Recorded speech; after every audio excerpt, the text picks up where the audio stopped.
I snap my fingers, you forget that you were ever gay. I was never gay. Exactly. Wait, no, stop. Yes. No, stop. You can't. I was never gay. Okay. No, I was never gay. Sure. You can't just state something, then snap your fingers, and then be like, I was never gay. If you say so. I think that video is great. That's my favorite. What happened with locals? It's got to be something's going on with StreamYard. I don't know. You think it's StreamYard or locals? I think it's StreamYard. Oh man. All right. I guess I don't know. I guess we could either go long here. We could do Twitter's or just do Twitter's only.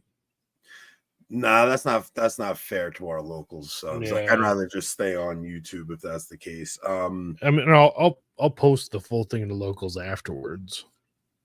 Yeah, you can do that. But usually, well, the thing is, our local shows, especially the last one, was really good. Like it's such a weird thing. We go over there and we just kind of like, it's like the pressure for YouTube just goes away. We're just like, all right, let's gossip about the guest. Hey, guys, I got. No, Nick's coming, guys. Don't say that. Yeah. Okay. So every time I was clicking go live, I guess it was doing that. Yeah, it was going, and then it would just like just die. It would just die out on us. I don't know what happened there. So, all right. Well, while we got you guys here, it looks like most of it's going to be on YouTube tonight. Please hit like, subscribe. You guys know the drill. And no, apparently they don't. Actually, well, no, they don't, because 40% of you watch our videos and don't subscribe. I don't know what's going on with the algorithm. You think it's election stuff? I've never seen your videos. So, well, I won't say that, because we had a few of them just took a while to get up in views, but the last one just completely tanked. But so we're getting pretty consistent, like 4,000 to 5,000. Right, which for our number of subscribers, that makes sense. Like a third of you who are subscribed watch us all the time. Yeah. So that makes sense. But like, it's clear the algorithm isn't pushing it outside of our subscribers, outside of our subs. Like, we're not getting new subs. No, it's been a very slow. We used to get like 800 a month. Sometimes we had at some points we were getting like 1,000 a month. Yeah, we would get 1,200 a month. Like, we're at like 420 consistently for the past like 2 months. So we're getting like longer than that, maybe 3 months. Yeah, like I remember like comparing us to Salmons, and like we were shooting up ahead of, and now we just kind of like stagnated, and then Christian Wagner jumped up ahead of us. It's weird. I don't know. Maybe we're just boring. Could be. But that's why we had to throw one of these Cardinal Zen thumbnails up. It's like, if you don't do these on occasion, it doesn't go anywhere. That's true. You have to, like, people want church gossip. So apparently some people follow us on locals, but not on YouTube. Get out of here. That's so weird. How do people find us on locals? We're an artisanal channel. For those who haven't acquired it. Well, okay, so there's pros and cons to that, though. So you don't want to be audience captured, right? You don't want to have, because I've seen it with a lot of channels where they get big, and then they're only concerned with growing the show. Like, I don't ever want to just be obsessed with growing the show. I just want to see a healthy growth on it, and that people are sharing it and stuff like the best way to get the show to grow is for you guys to share it, because that kind of overruns the algorithm. Like, whatever YouTube does.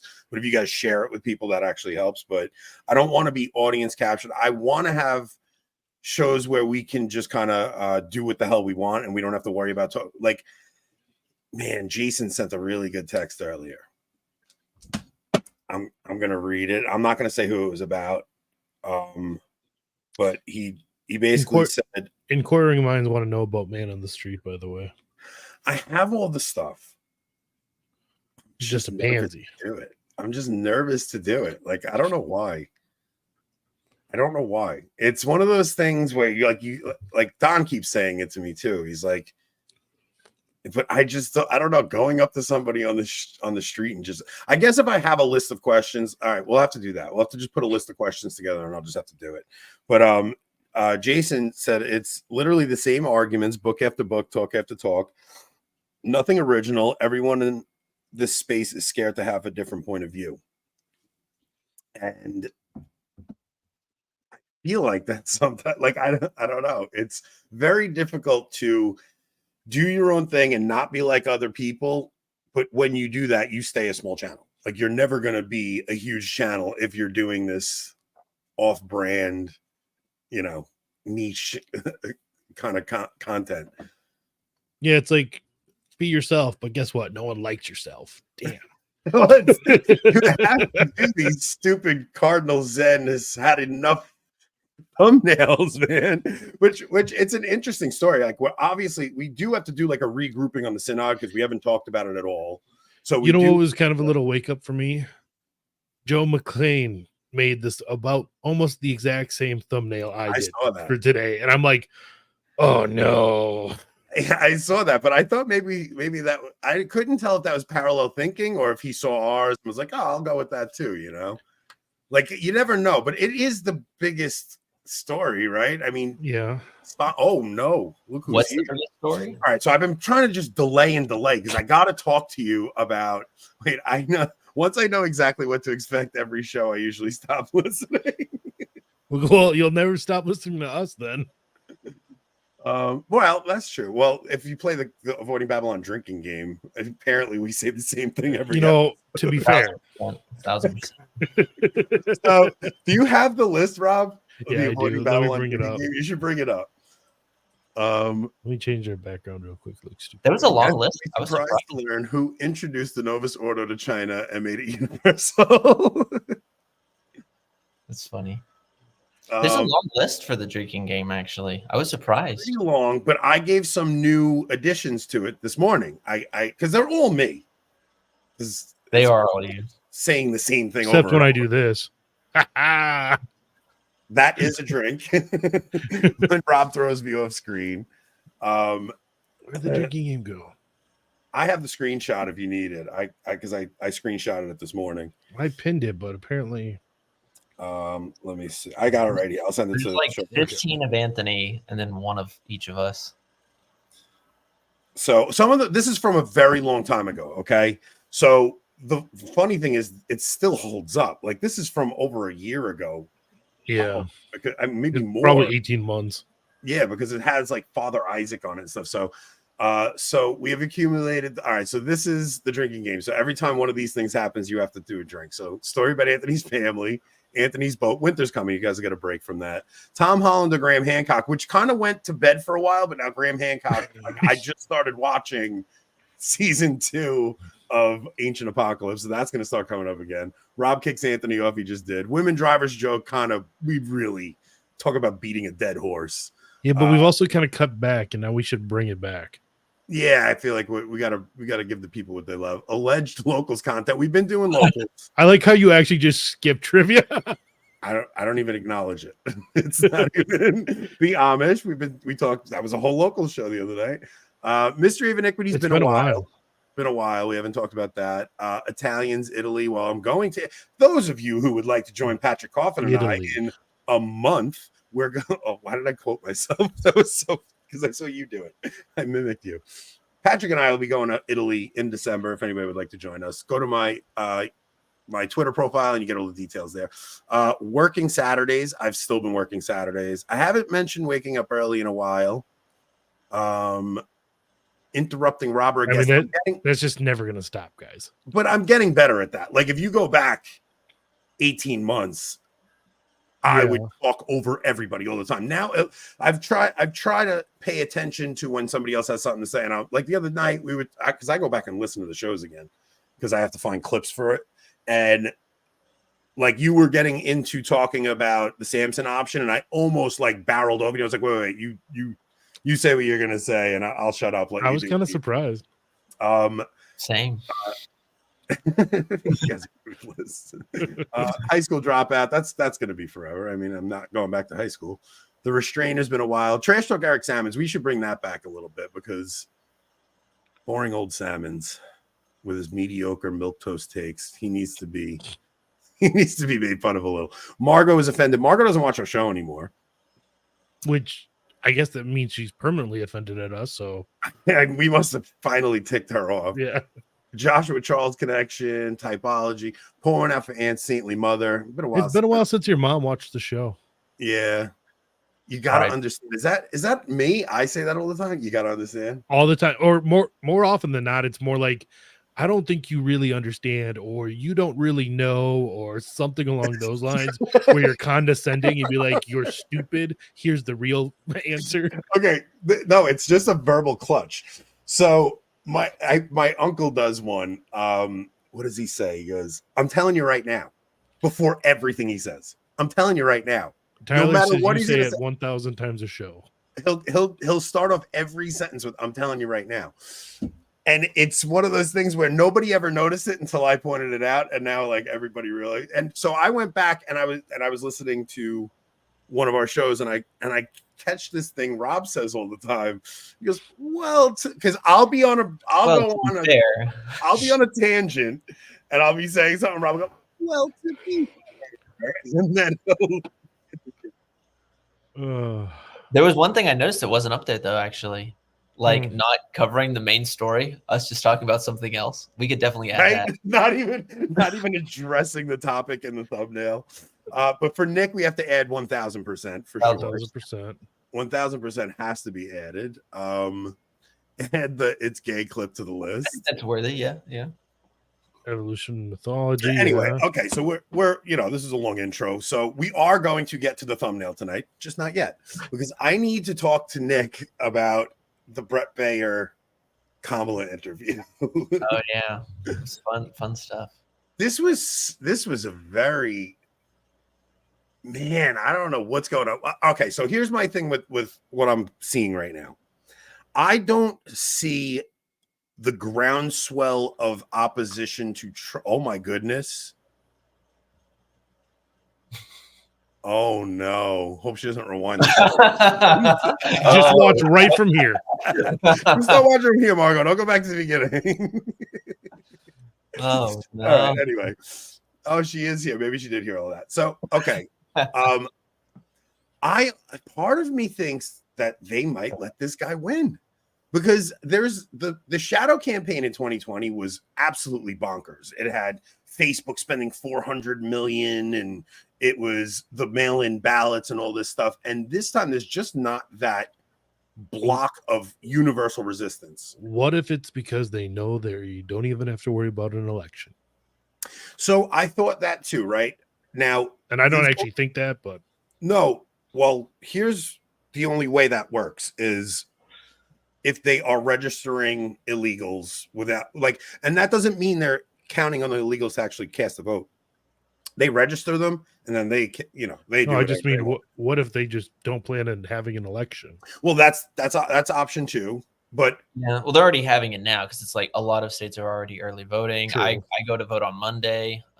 So does the rest of my family. I think you're right though, Anthony. The opposition against Trump has definitely softened in the sense of, like with this interview as an example, she mentions Trump like 20 plus times, but it's the same old kind of tired lines that we've heard for almost a decade now.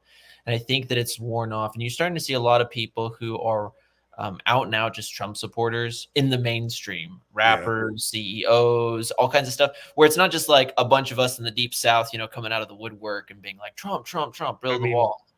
To be fair, why would they have such there we go. We'll take a drink. Oh no. I told you, bro. You're gonna notice it so much. It's just a verbal clutch. I'm telling you, you're going to be fair, Rob. Just okay, fair. What I would say. Embrace it.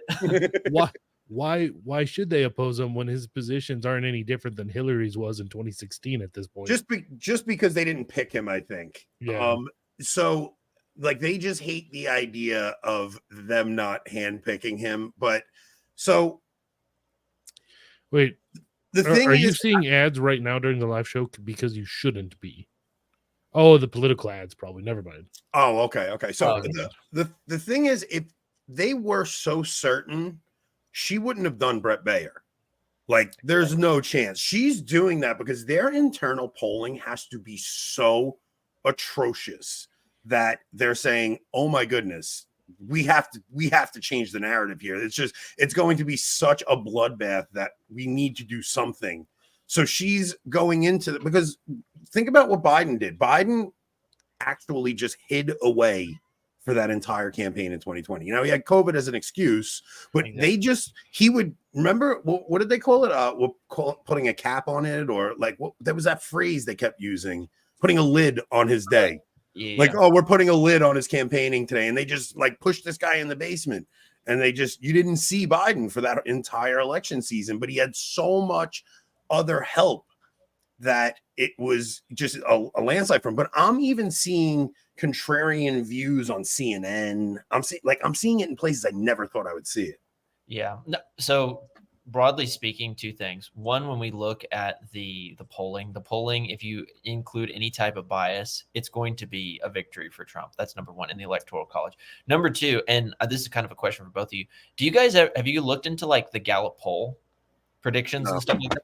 So Gallup poll, if people want to look up this up, it's pretty cool. Gallup poll gives a sampling of party identification to predict the popular vote.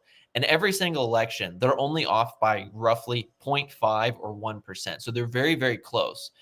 And they have, for the first time in their entire polling history, Republicans up over Democrats. So people just in America identifying as Republicans over for Democrats.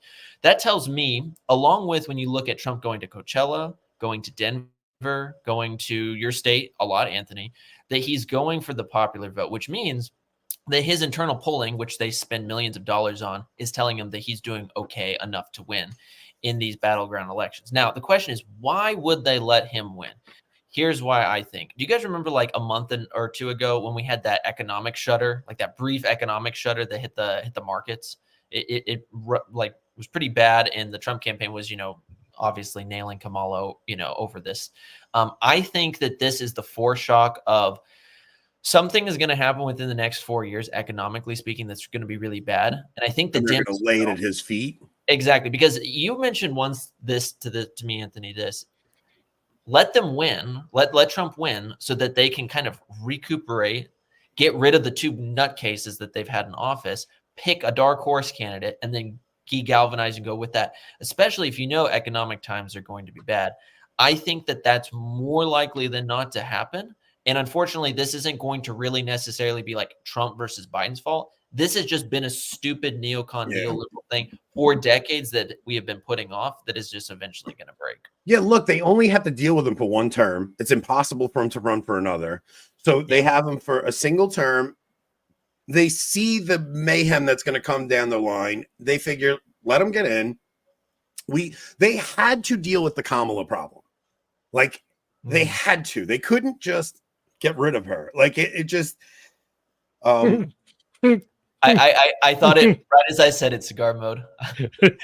As I said it, I was like, I shouldn't have said it. Wait, hold on. My daughter just texted me. Family, drink, everyone. I can't ever make family jokes. R.I.P. Oh my gosh. Freudian slip. So true, Paul. It was. But overall, it's just like they will let him win.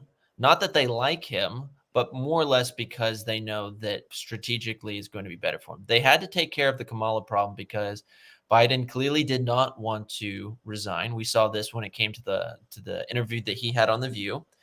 We also saw him putting on the MAGA hat as kind of a trolling method. We also saw this clip that I don't know if we're going to show it later in the episode or if we're going to show it during the local section, but people can go and look at it. It's Obama and him talking at this funeral for one of the Kennedys, I believe.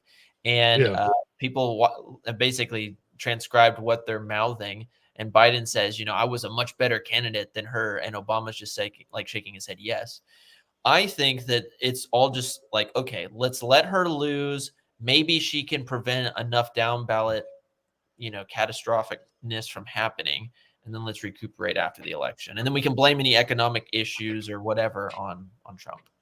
Okay, sorry guys. That was my daughter's having car issues. And I just had to make sure she was safe. She had to leave her car on the side of the road, and her friends picking her up. So everything's safe. No, nobody's hurt. I think we're just in a very different place than we were in 2020, and I think that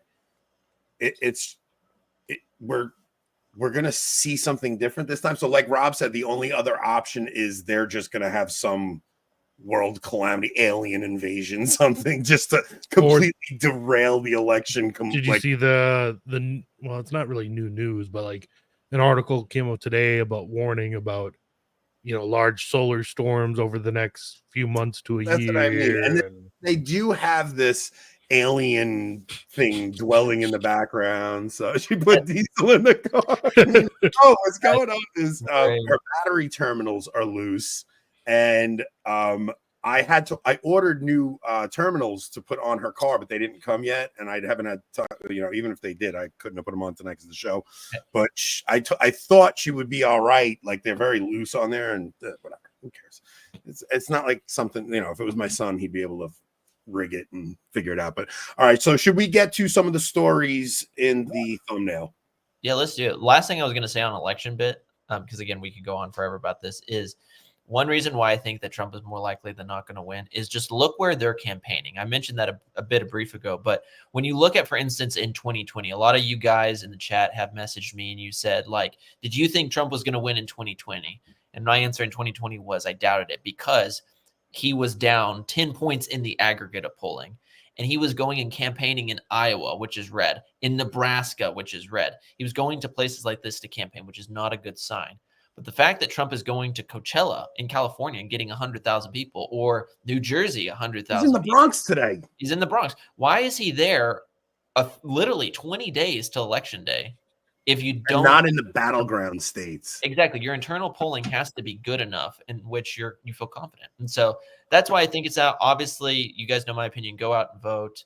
But I think this too, right? I think the polling, I always think the polling is nonsense. Like, I think the polling is a psyop. But they must do internal polling, like Nick's saying, right? Where millions of there's dollars. there's something Tim Pool said the other day, which I thought was really interesting. He said when Trump was down in the polls, he was going all over CNN and doing all these interviews and stuff. But then once he started seeing he was up in the polls, he stopped doing those. And then all of a sudden you started seeing Democrats going, he's hiding from the press. He's hiding from the press. And it's like, well, yeah, when you're up, you don't want to go and make a flub and say something stupid. Exactly. So you just chill out and you just go to your rallies and talk to your people. Kamala, because she's down so bad right now, she has to go into enemy territory. So she goes on to Brett Baer. Bro, the idea that she was going to go on Joe Rogan is so absurd. There's no way. If she does, that will be honestly greater than Trump surviving an assassination attempt, because how is she going to survive 4 hours with that guy? 4-hour interview. Well, even if Joe agreed to an hour, there's no, like, Joe's not going to do what Brett Baer did. Even he's just go hard on her. Brett Baer. Okay, so I'm going to be honest about this. Yeah, Kamala was horrible in that interview. It's just her inability to answer a question. Like, okay, Madam Vice President, how many illegal crossings do you think there were under your term? All she had to say was, Brett, I don't have those numbers in front of me. I have no idea. I don't have those statistics in front of me. It's something that I couldn't give you an honest answer. Then he's going to throw out, well, estimates show it's around 6 million, but to completely obfuscate the question and just ramble on the way she's like, I don't understand how this woman was asked on Colbert, a friendly interview. She was asked on The View. Both shows she went on and they were like, well, what's going to be different about your term than Joe Biden's? Because they want to get away from this idea that it's a continuation of the Biden administration. She was asked that question twice on friendly shows. She's going on Brett Baer. How are you not equipped with an answer to that simple question?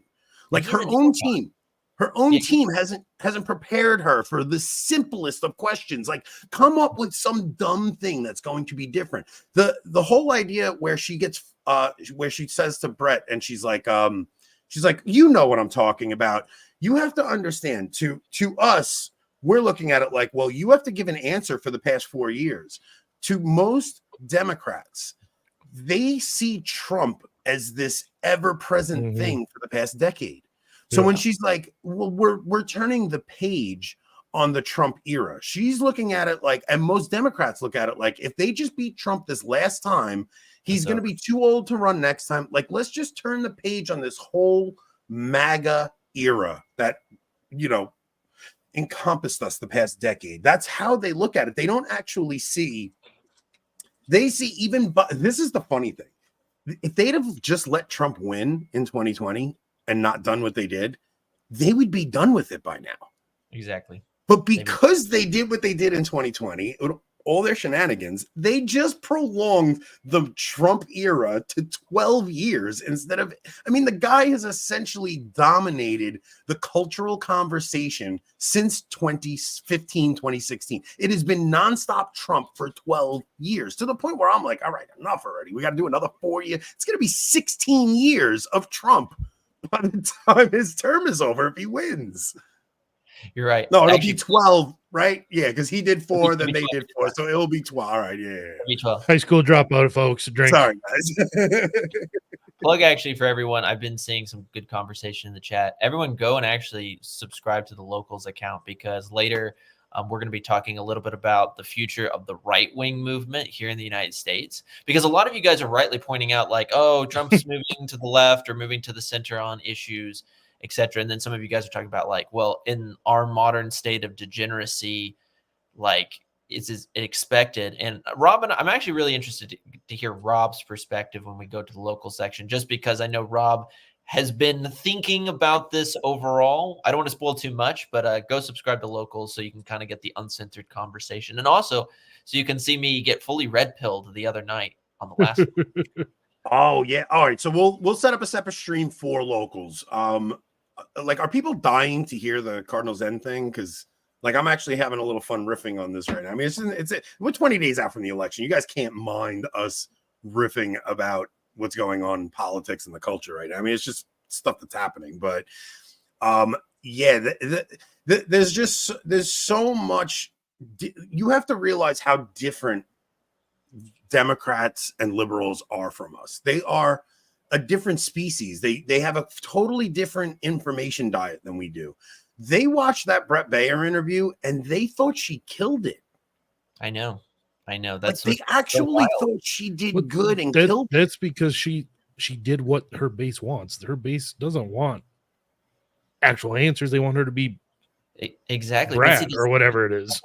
The thing is that like the left is a cult, because the left will do whatever their NPC programming tells them to do at the end of the day. And what's really interesting about it is, again, like we talked about, the reason she went on Fox News is because it's unfriendly territory. She's trying to appeal to one big group, which is going to be the determining factor of this election: white men.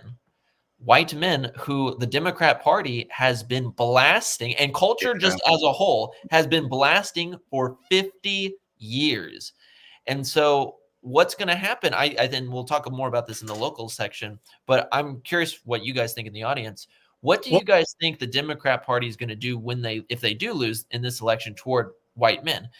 Are they going to dig their heels in and continue the whole white men are the problem of society, yada, yada, yada? Or are they going to wake up and try to be pragmatic and say, okay, let's actually try to appeal to white men?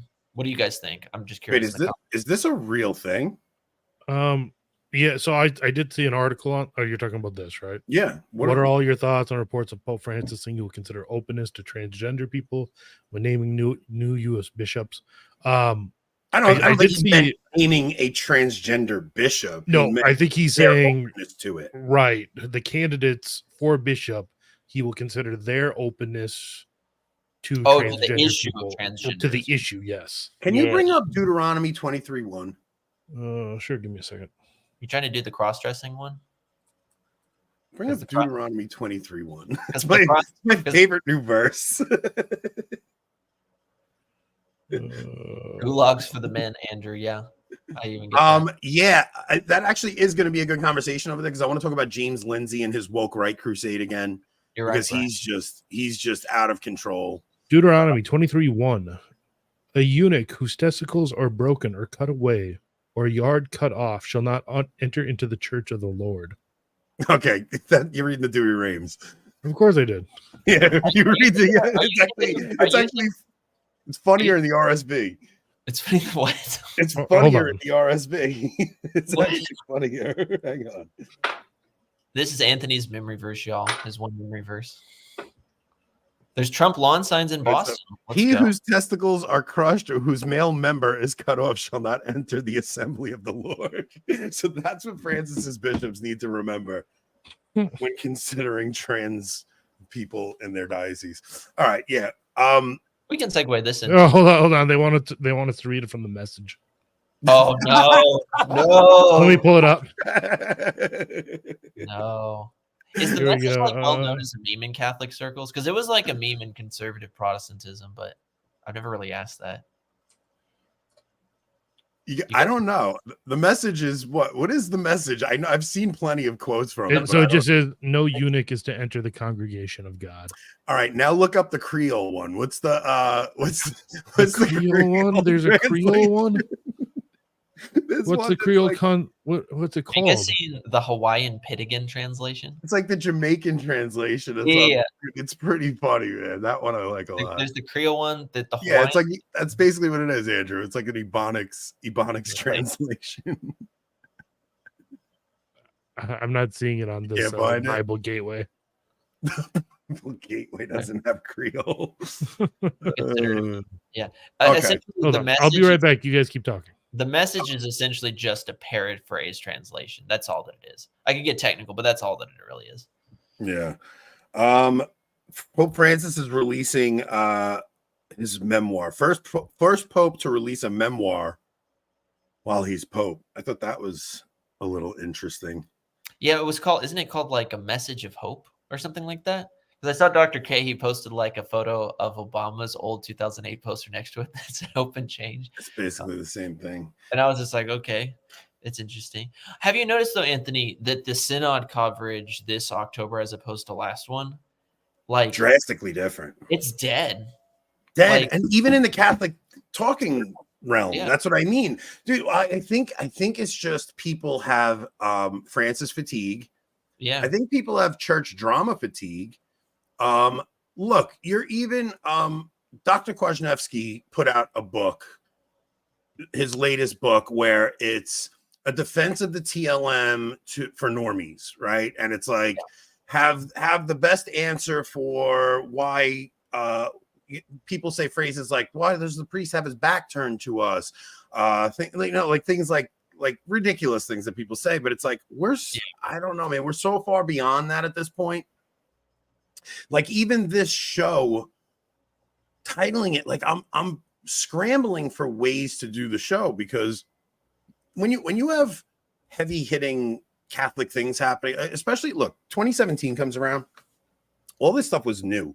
It was like people were converting. It was the McCarrick scandal. It was the first time you ever heard Catholic commentators coming out and saying something a little slightly off about the papacy. Yeah, Mrs. C, I'd rather listen to politics at this point. It's like, it's almost like who even cares what's going on over there? Yeah. Well, it's like I said a few months ago, I said, like, at the end of the day, really nothing gets changed until we get a new pope. But yeah, when it comes to like the synod coverage this time, it's been dead. I mean, like I see every once in a while, Tim Gordon will do like an update on it, but really aside from that, like it's dead. You haven't seen Taylor talking about it. You haven't seen any of those guys. Yeah, no. Don't think for a second. Of course he is. What I'm saying is the audience, I don't think, is there for it anymore. Like there was a time where that book would have been on the bestseller list, right? But I think over the past 5-6 years, people have heard all these things at this point, right? There are new people coming in, of course. At all times, you'll always have a trickle coming in, but for the most part, it was this massive movement towards traditionalism happened originally with the McCarrick scandal, and then again during COVID. So during COVID, it was like people flocked to this stuff because their own parishes were closed, and it was like, I need to figure something out. What's going on? What's this thing? The Latin Mass. They're actually, oh, wait a minute. All the things we've been begging for in the Novus Ordo, communion on the tongue, no nonsense music at our Mass. All these things were available at the Latin Mass. Maybe people had gone once before, tried it, and they had a bad experience when they went because, maybe the original trads that were there were like, who are these new people coming here? That definitely could have happened. But what's happening now is more just, I feel like it's stale, right? So that's kind of what Rob and I opened the show talking about, Nick. It's like, I see. You finally named the person you said you weren't going to name. No, I didn't say I was naming them. Oh, You okay. said Rob. What? Never mind. Some people will get what Rob's talking about. Most people won't. I have no clue what he's talking about. Okay, never mind. Some people might understand, but this is true, Brian. This is true. Nick says at the end of the day, that's a good one. Yeah. So when Rob and I opened the show, it was like, how do you grow the show in this environment? Because it's not clickbait titles that'll do it anymore, because people kind of are tired of what I think our show is going to kind of stay stagnant growth wise. I think we have our loyal listeners that enjoy us and just listen for us, right? And then you have the people who only click because of the title, right? Mm-hmm. But right now, I think people are just kind of sick of what's going on in the church. But what will happen is when Francis passes, that's you're gonna have another explosion, and there'll be a new papacy, and there'll be new things, and people will be like, all right, now what's happening in the church? But I really think everyone is just so tired of Francis. I think the whole church is just tired of him. Even the Pope-splainers are like, oh, enough of this guy already. Yeah. I think that you're right. I think that it's just not a market anymore for the most part, because it's like everyone at the end of the day, take a drink, is taking their sides. They're entrenched into their quarters, and they're just saying like, we're trad, we're non-trad. I think that you did see some of like the mainstream Catholic apologists. You start to see them now kind of making their beds on where they're going to ride out for the rest of the time. Like a lot of times they've been kind of trying to do this centrist thing. But at the end of the day, take another drink. You guys can. This is a good one. At the end of the day, I never even realized you said. I didn't either. Now I know. They're making their bed, because think about this. You see individuals like, classical theist and Eric Ibarra, shout out to both of those boys, who are starting to really ask good questions, and on their shows talking like their recent one on the death penalty, like really getting down into the language that Pope Francis has used. But that's kind of an old issue, right? But like they're kind of getting to that point of where we are.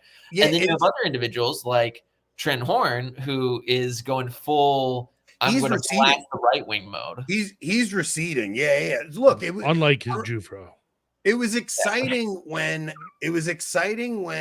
Scott Hahn came out and said something, and it was like those shows blew up because it was like, whoa, Scott Hahn is getting a little bit fiery here, right? Mm-hmm. So these are your mainstream guys who really didn't step out of pocket under all of Francis's papacy, and then things just got a little crazy under Fiducia Supplicans. Like Fiducia Supplicans came out, and it was like, whoa! I think that was the end. I think once people saw that.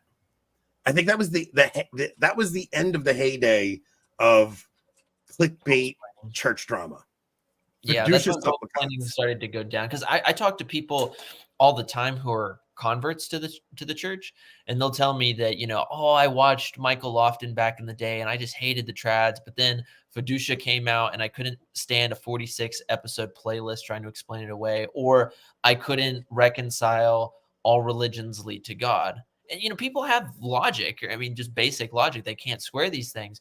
And so maybe they don't go full traditional mode, but at the same time, they're not going to be like, yeah, everything's fine and hunky-dory. It's the gaslighting that I think made so much of us mad, but it's over. Well, so, okay. So if all right, now, if you think about what, like our show, when we started it, Rob and I never wanted to do church drama. So those first bunch of episodes where it was just me and Rob, it was like, oh, he saw this interesting thing on Joe Rogan talking about his daughter playing Ouija boards or something. Like I remember we did a clip on that. So like his daughter was messing around with spirits and things like that. But I'd always try to find things in the culture to talk about that weren't dependent on church drama. And then we kind of delved into church drama for a period.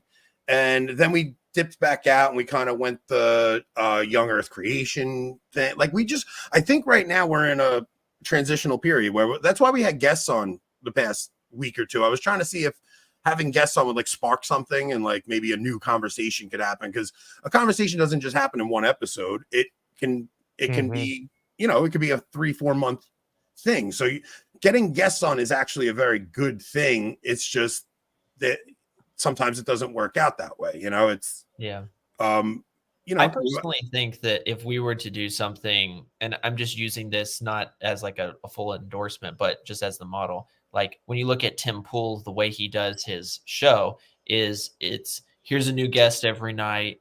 We have 4 or 5 topics, 20 minutes per. What we could easily do is have, and you guys let us know in the comments and also in the chat. Would you guys like to see guests come on, us talk about 3 or 4, maybe sometimes it's news, maybe it's other times it's theological stuff in the culture. So as an example, when it's Pride Month, right? We can really focus in on talking about like the 6th and 9th commandments and purity. And we like have good guests on to talk about those things. So we're with the culture where we are doing cultural commentary, but we're always referencing the catechism. We're always referencing something theological. It doesn't have to be super heady, you know what I'm saying? But it can also be practical. So I watched the Dr. Deep State episode this morning, and it was actually a really good one for me to watch because it kind of made me think a little differently about Jonathan Peugeot and Jordan Peterson and stuff. And Peterson, I've always had a rational understanding of what he's doing. He's very Gnostic. Like I've always understood that. But they played a clip of Peugeot on with Ben Shapiro and just pointed some things out that maybe Jonathan didn't say out of like a sin of omission. And it was very like, whoa, I didn't realize what he was doing there. Cause I heard that interview when it first aired, and it just seemed like me being the way I am when we have guests on, I've had guests come on and say things I didn't agree with.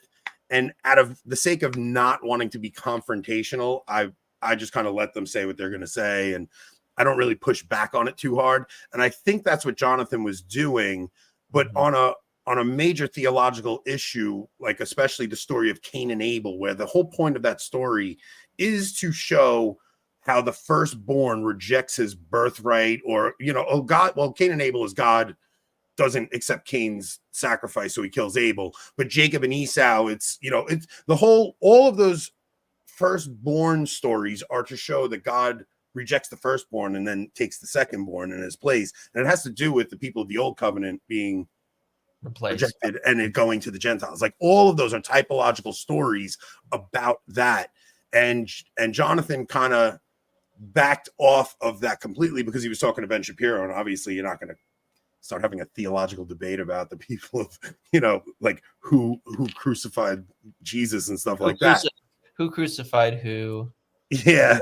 So like I thought of it as just like an innocent thing, but I also, what it made me think about was the dangers in having conversations with somebody like that, where you would have a severe theological difference and not having the courage to say what's right.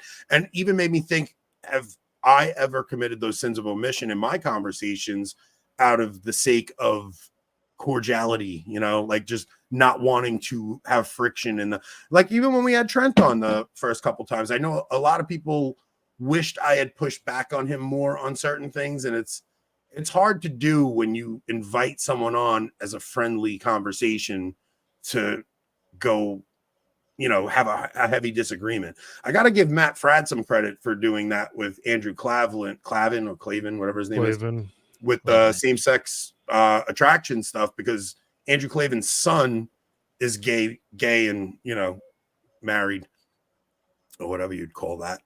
And Matt gave a very reasonable pushback on it and gave the defense for it and stuff. But that's not easy to do. Like you have to be very careful how you navigate situations like that. Well, I think also because I forget, but isn't your temperament sanguine? Yeah. Oh yeah. So this makes perfect sense. I am a melancholic choleric, and I can turn my choleric side on and go after something and ask the tough questions if needed, because my brain is always saying, you got to get to the truth at the end of the day. But where I shoot I myself. saw you almost do it with Jeff the other night. Exactly. Like, I shoot myself in the foot because sometimes I can go too hard, but then maybe your weakness is just for like the sake of friendship, not like going too far. And maybe that's where we can all help each other in the interviewing process. It's like, okay, if we do want to like actually get some good guests on and actually really press them in a friendly way, but like really press them, I can be the bulldog on that, I guess. Yeah. So and look, sanguines have to be careful of narcissism too, right? Because the thing is, anybody doing a show like this has to worry about narcissism, because it's like, that's literally my role in this whole thing. Keep you down to earth. Well, it's like, I'm getting on because I'm so interesting. Everybody listen to what I have to say, It's like, you have to have a little bit of narcissistic tendencies to do something like this. So you do have to be very careful. For me, I always think I've always been like a bit obnoxious. And the way I've always perceived it is, I grew up in a house with 9 kids, and I always had to do like extra to get the attention. So it was always doing wild stuff to get attention, because my parents didn't give me enough attention as a kid. It's like set the house on fire or something. Yeah, well, I'd always do it if we were at parties.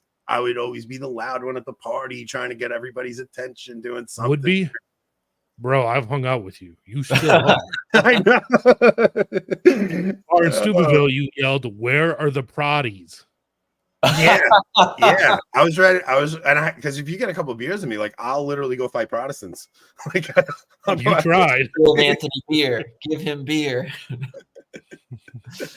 So what we're saying, Anthony, is in order for you to conduct a good interview, you need at least a few beers before you do the interview. Well, okay, so that's why Rob and I considered doing this on Friday nights for a while too, because you do it on a Friday night, you don't have work the next day, you kind of can sit back and have a beer. Like we did it with Rob had a beer or two when we had Michael Hitchborn and Paul List on the other night, because it does change the whole mood. Like, I used to drink a beer all the time on the show, and I found myself saying things I was like, the next day I was like, because I tried too hard to be funny. Can't hold his liquor. I try too hard to be funny.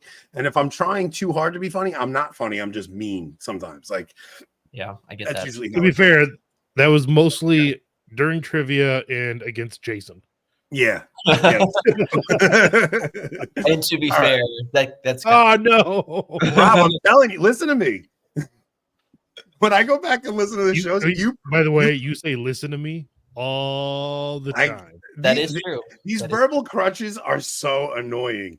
But when you go back and listen to the show to like cut up clips, you pay attention to it, and we all have these verbal like, we're actually ruining the show for the people that watch it. Yeah, no one's gonna want to listen to us anymore. They're going to just be like, he said it again, he said it again.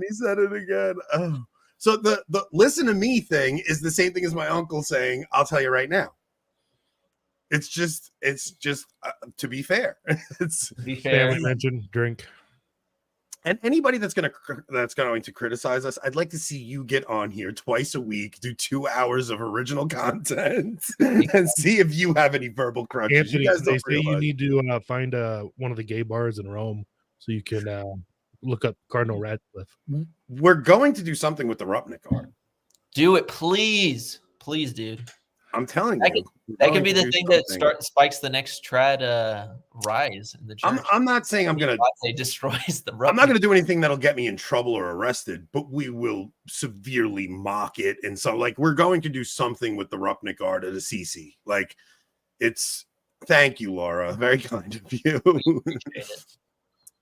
Yeah. So that whole episode I listened to was kind of about how maybe Peugeot compromises himself, because I love Peugeot. Like, I'll never not. Yeah, I think he's a good actor. I think he's bringing a lot of people to think deeper about Christianity, things like that. Not in the same way as I see Peterson. Peterson, I think his benefit is that he gets people to think about scripture and take it seriously, but he presents a Gnostic Christ. Peugeot, I don't think, does that. I just don't like either of them. Well, that's but obviously you like people are gonna have different tastes. But the thing is, you've even said to Rob me, doesn't like anybody. well, that's really the thing. don't. Rob is me and Rob have talked about it. He goes, you know what? Honestly, I kind of have to leave those things to you because you kind of know what people actually want to listen to more than like Rob does have an easy distaste for things, you know, like it's just a part of his temperament. Yeah, I'm phlegmatic melancholic, so I usually won't say it, but I just don't like most people or things. Yeah, he'll pretend for a very long time. He's been pretending for 3 years with me. No, I don't pretend.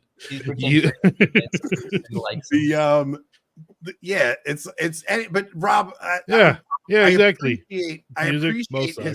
I appreciate Rob's honesty in that. Like you guys, like Rob and I text about this stuff. He's like, I'm like, because I'll send something, and he's like, oh, it's like, dude, I'll literally say, oh, this is stupid, but you're probably right. That's what it comes down to. Like, look, I'm in my truck, seeing what the culture is talking about all day. You're doing work at work. Like, it's not. We live in different worlds, so I kind of see what the cultural conversation is, and I'm seeing what's interesting. If I catch something interesting, I'm like, all right, let's bring this to a conversation, because it's also stuff that no other Catholics are talking about.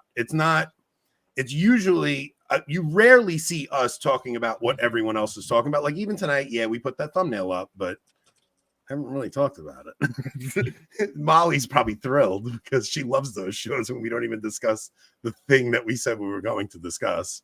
What's a $2 chuck? But these shows are also the ones where Rob wants to kill me because he has to change the thumbnail and he has to change the title of the video. And okay, so my critique of Jonathan Peugeot: 1, Anthony likes him too much. That's just not a good sign. 2, I had never watched or listened to him until we played that clip of him on the show the other day. Turns out can't stand his voice at all. Nope, grates on my ears. And that's really about it. Anthony, what's interesting about him is English is his second language, so he does a little bit of up talk like the French do. He's the Orthodox guy, right? He's Eastern Orthodox. Okay, so 3, he's Orthodox, and 4, is he French Canadian? I believe so. Yeah. Well, there you go. That's why. Yeah. Canadian. But I do like some of the typology that he discusses in scripture stories. There's a bunch of stuff that I enjoy that he does. You know, I've never thought of things symbolically like he does, and as long as it doesn't disalign with Catholicism, I like it. No, I also hate verbs. Running, obviously. What else? I have to reach back out to Brian because he was going to come back on. Yeah. But he was having a new, wasn't he? He was having a baby. Mm-hmm. And he had the baby, but he told me to reach back out in October, and I just haven't reached back out to him. But I would love to get him back on and just because he's he's really good about it's the choir boy. Nice. The choir boy. Oh, I appreciate it, bro. I appreciate it. Is that Crypto Ducket changing his name? It might be. I don't know. It's gotta be Crypto Ducket changing his name. Wait, what was I just gonna say? Well, we were talking about Brian Holtzberg. Like he's like, yeah. I would love to just have him on because, as I've told before, like he's the one who really inspired me to go into Thomism, which I'm actually starting a master's degree on. Yeah, like he's had that type of actual impact on my life. I'd love to pick his brain on stuff. Well, I'll tell you, when we had him on, I was so excited to talk to him. I kept talking over him to like tell him my ideas, and I talked over him so much that I want to get him back on and allow him to shine a little bit, because it was earlier on when we were doing interviews and I wasn't that great at interviewing yet. But I'd love to get him back on. I really think Brian is it's a different crypto. Look at you guys with your crypto. The crypto people are great. You guys got money. Could have been a joke. We might be able to add that on as like an OG drinking game one, Crypto Sete. Brian is a Canadian, so he's detrimentally polite, right? Like it's just Canadians are just like they're just so polite. All right, what's this? Hey, thanks for answering my question about Peugeot. I like his analysis of Christian symbolism, especially the Old Testament. His voice is indeed a bit. Yeah, no, I still would love to interview Jonathan. Like, what I would ask him about, I think, man, he's like The You're talking about Brett Holdworth. Yeah. No, Brian is an individual who's insanely polite, and when you see him get worked up in a video about a certain topic, it's like 5% us. Like when we're actually like just normally riffing and driving, he's just like, I can't defend this anymore. And that's just like, well, he went from that to backing off that and going the other route where he said, okay, I'm going to stop talking about the stuff in the church. And then he kind of went back to, but look, he'll go out and he'll do a video on the Crusades and he'll get 200,000 views on that video. You know, he's set up. Like he's a professional videographer. And yes, I would totally do. He's a graphic designer. He's got a way better setup. Look, if you want to get 200,000 views, you do what Redeem Zoomer, like he does kind of similar to what Redeem Zoomer does, right? Redeem Zoomer, they put, it's very highly edited. They will, it's scripted. The whole thing is scripted. What we're doing is extremely different. That's what we were actually discussing. How Peugeot, when he was talking to Ben Shapiro, he compromised the gospel a bit in that he wasn't actually going into what those stories were talking about because he was speaking to a Jewish person. It's like you have to be, if you're going to have somebody like that on, you have to be, or go on their show, you have to be willing to say some of the harder truths or don't go on. Because I understand not wanting to be confrontational. You're invited as a guest on this person's show. I get it. But, I don't know if it's worth the compromise to reach up. Because, look, he's getting an opportunity to speak to a very large audience about Christianity. It's an opportunity to evangelize. And he didn't lie about anything. He just left some things out. So it's a tough call, and it's something that, I don't know if I would have handled differently. I don't know who I want to have on the show, but we'll have on maybe sometime when you're gone, Anthony, because I feel like you might fall asleep for this guy. But I love to death Dr. Matthew Meinard. Dr. Matthew Meinard, he is a Thomist theologian who's done all of the English translations of all of Gergu Lagrange's works. He's insanely smart. We've had him on the Meaning of Catholic like 5 or 6 times.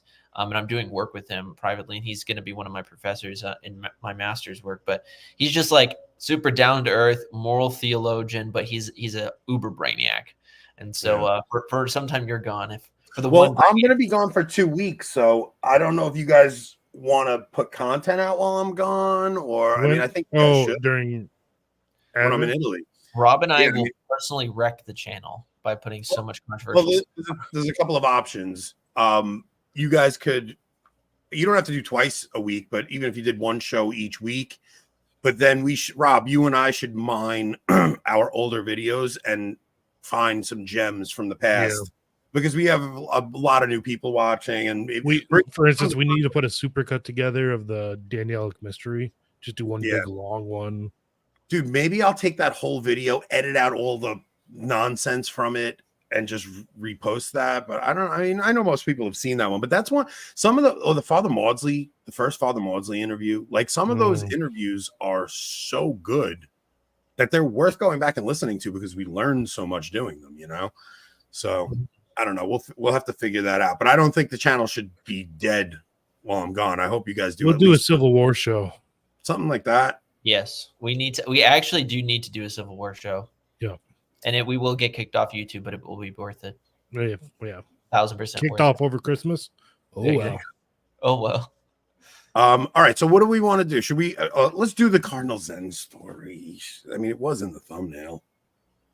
It wasn't the thumbnail. Yeah, at least if we do that and we cut a clip of that, at least I can reuse the thumbnail for that.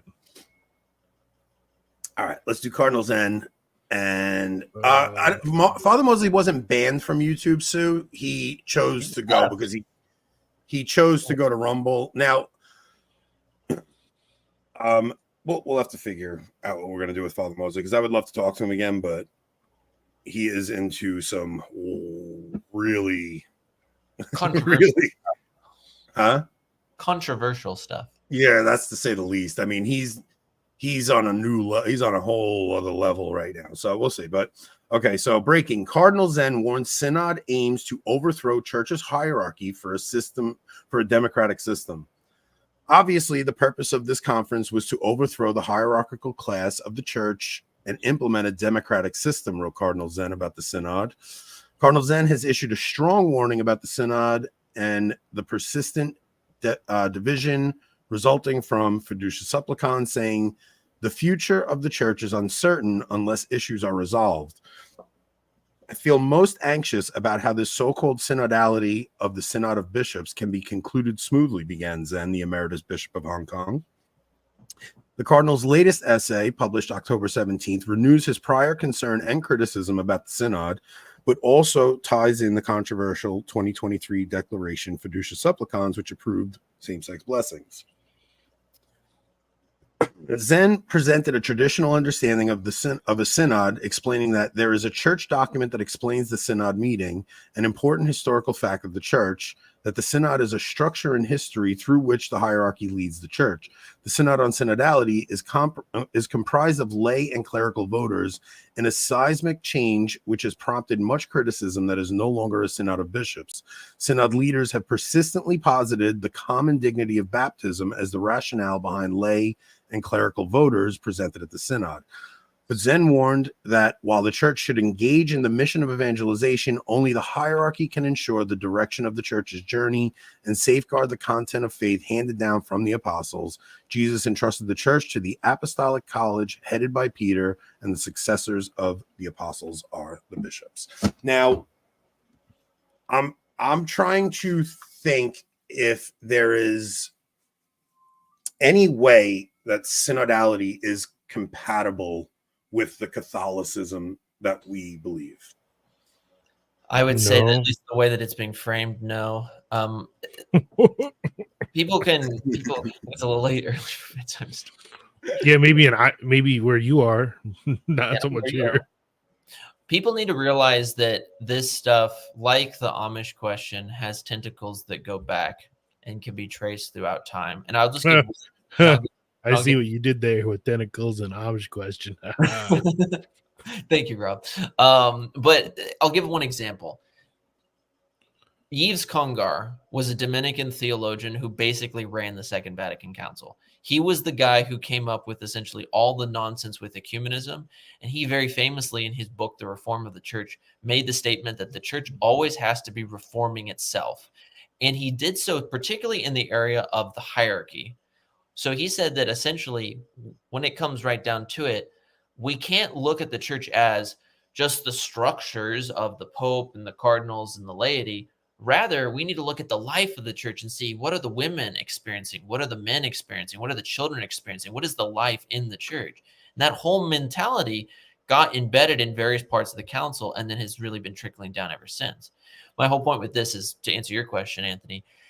If you have a mentality which has been around for 60 years, which says that the church always has to be continuously reforming, and when we hear reforming, unfortunately, it's typically going in a left-wing direction, then the answer is that, yeah, they are going to try to gut the hierarchical system. They already got fairly close with collegiality in the council, but they're going to try to go further.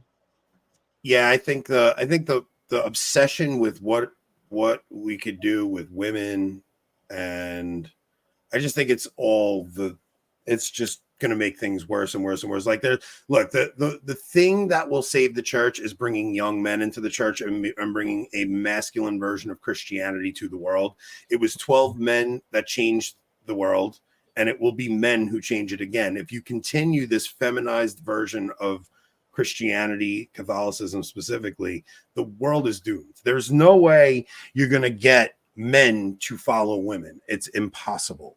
So all of this talk about women deacons and women this and women that, it's the worst thing in the world for women. Mm-hmm. Women don't.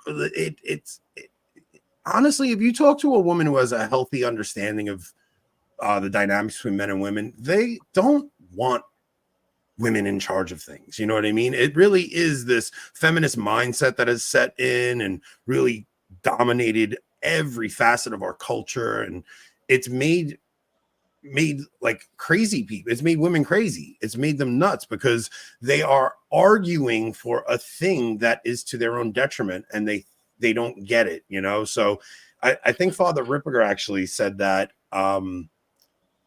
He might have said it on, I don't know if he said it on Gordon's show or somewhere else, but he said, no wonder women are losing their minds. They're actually that's having her up. for 100 years now. They've been fighting the patriarchy to dismantle the patriarchy, and it leads to nothing but misery for everyone. For misery for them, misery for men. It just leads to just devastation everywhere. So I think until we get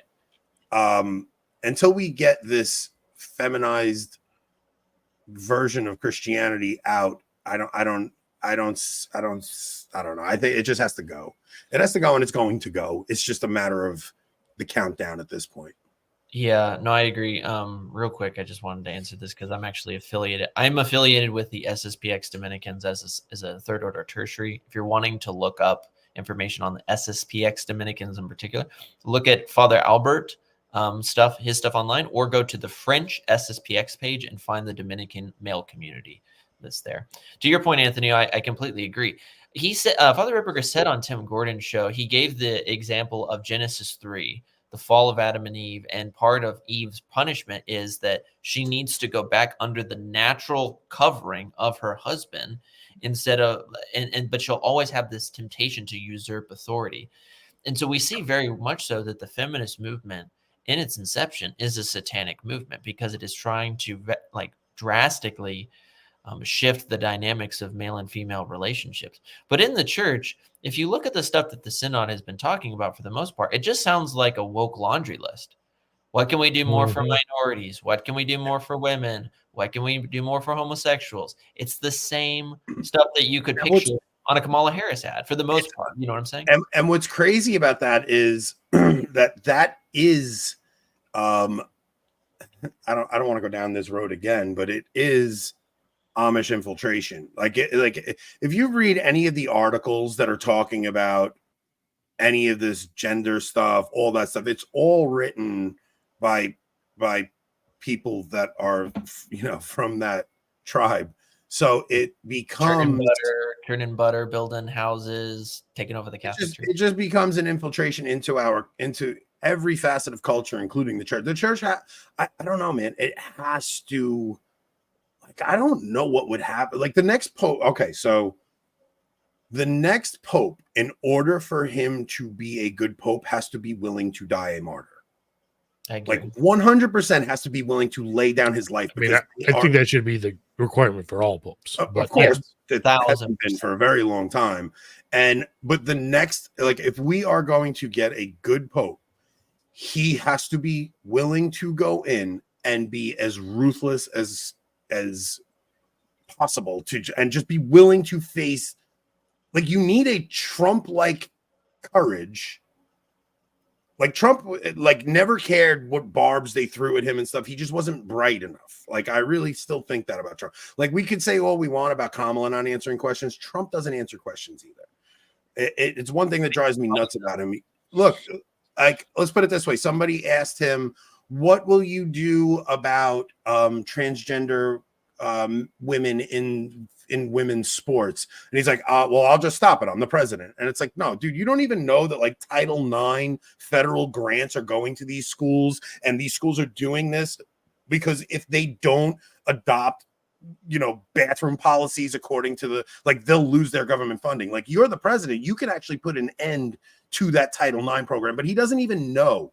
Like, he's not a politician. He doesn't know all this stuff. It could be that he doesn't know, but it also could just be strategic maneuvering. So, like, two things. One, it could just be getting into the weeds of Title IX would bore people. But then also, if you give them an extra banner, defend Title IX, vote for the left, it could be a thing. That's why I don't know if he's playing 4D chess like that, but possible. You never know. But I agree with you. Like, this whole idea of a martyred pope will have to be a thing. Whether that's he needs to be willing to be a physical martyr. But I would even argue he needs to be willing to be a white martyr in the sense Yeah. of like dying Mhm. that emotional public shaming death. He needs in to the be face willing of- to be hated. Yeah, exactly. He'll And be that's loved. He'll be loved by the faithful. That's the thing. He will be adored by the faithful, because the next pope has to stop with this idea of being the chaplain to the world. Like, you're not. You're the shepherd to the sheep. And we haven't had even John Paul II going off and evangelizing the world. It's like, how about you care for the flock and genuinely care for the flock and stop worrying about jet setting all over the world to evangelize? Like, you're not going to have a new evangelization. It's not a new springtime. It's not happening. So what we really need to do is hunker down and care for the flock. God converts hearts. Like, that's going to happen. There will still be people coming in, but you will actually bring more people in if you just go back to Catholicism. like go back. Give us a Pope Pius X. I said, okay, so which pope in history do you think would actually be properly suited for the times we're in? Innocent the Third. Pius X, because Okay. Pius X, like if people seriously sit down and they don't, like, they drop the meme-ish stuff with Pius X and they read what he says, he's a prophet. He's prophesying a one world order with a one world religion. He specifically says about that Freemasonry, like he says that all religions will come together. They'll throw down dogmas. They'll say dogmas are dividing us, i.e., a lot of stuff that we've seen since the 60s. Dogma's dividing us. We need to put all this down and let's all worship the one God. Look at the Abrahamic family temple and look no further. A mosque, a church, and a synagogue on the same property, sponsored by the Pope, the Imam of Saudi, or like the head Mufti of Saudi Arabia, and rabbis.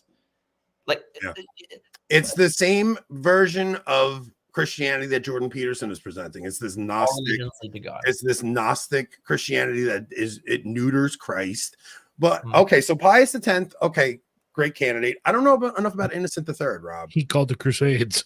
Okay, Innocent III. The innocent, the Albigensian Crusade. My only reason of why I would say wouldn't be my number one pick would be, one, he's not a saint, and then two, if he was to say, so you would say Paul VI then? St. Paul VI? So true. Paul VI, pray for us. I would say that the realistic thing is, like, we've always memed about, like, if Pope Francis was to be super basic and call a crusade, how many people would even show up to that? Yeah, exactly. And it's like 95% of Catholics use contraception. Yeah. It's like there'd be like 30,000 of us dudes who'd show up. Most of us single, have nothing better. The thing about Innocent, though, he knew to pass like the preaching of the crusade over to Bernard of Clairvaux and the Dominicans. But all the problem is that outside of the society, take a drink, y'all. For the most part, all the orders are neutered. Like, you listen to the modern Dominicans. I love the Dominicans. I'm a Dominican myself, a third order. But you listen to the modern Dominicans, they are dogs that don't bite. They are dogs that don't bark. They're no longer the hounds of the Lord. They're up in their ivory towers talking with atheists about PhD projects. When you look at the OG Dominicans, they're like, let's hunt down the heretics. Let's remove heresy from the lands. They're too busy putting out bluegrass albums. So true. I love bluegrass, but that's not a primary thing. So exactly prayers. And I'll say this. I think, okay, so Pius X, I would say, would be better than Innocent III. It's a good choice, though, Rob. I do agree.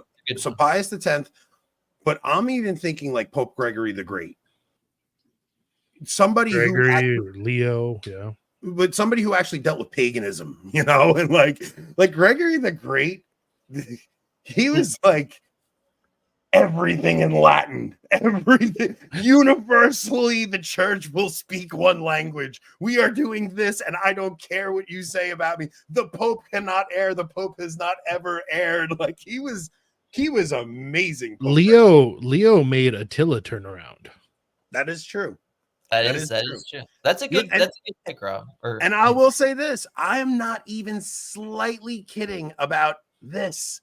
I'm not even being ironic. You'd rather have Alexander VI than Pope Francis. Specifically, he wants Jeremy Irons' version of Alexander VI. But no, listen to me. Alexander VI was a pervy dude, and he had some kids out of wedlock, and he had, supposedly, he had some sins that he had to contend with, but he was very good, politically savvy. He knew how to work within the structures that he was dealing with at the times. He would be a master at working his way through the political climate of today. But really the main thing you would need is a pope who is willing to combat the World War II narrative, because that is something that it has to be contended with. It just has to be.